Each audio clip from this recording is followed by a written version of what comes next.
மாவட்ட செயலாளர்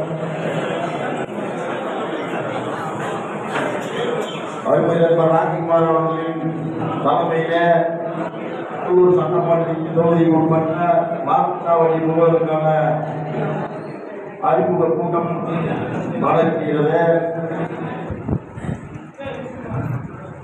நமது தோழர்கள் அனைவரும் கடலூர் சட்டமன்ற தொகுதிக்கு உட்பட்ட பகுதி செயலாளர்கள் மற்றும் ஒன்றிய செயலாளர்கள் அனைவரும் ஒருங்கிணைந்த மாவட்ட செயலாளர் அவர்களின் அறிவுரைக்கேற்ப இந்த வாக்குச்சாவடி முகவர் விண்ணப்பத்தை எவ்வாறு பூர்த்தி செய்ய வேண்டும் என்பதை விளக்கமாக இங்கு கூறுவார். கடலூர் மாவட்டத்திலே முதன்மையான தொகுதியாக மாவட்ட தலைநகரத்தில் இருக்கக்கூடிய இந்த தொகுதி மிகவும் சிறப்புமான தொகுதி. எனவே நமது தோழர்கள் அனைவரும் அவரது அறிவுரையை ஏற்ற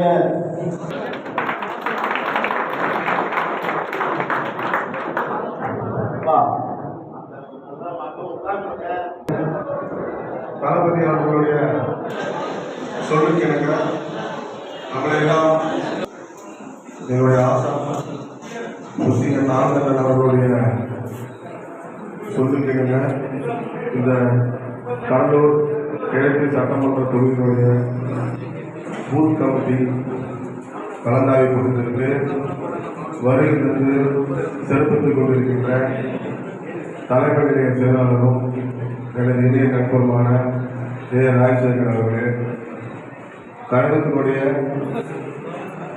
இணை செயலாளர் சகோதரர் அன்பு அவர்களே, கழகத்தினுடைய பொருளாளர் சகோதரர் சத்யராஜ் அவர்களே, தம்பிமார்களே, உங்கள் அனைவருக்கும்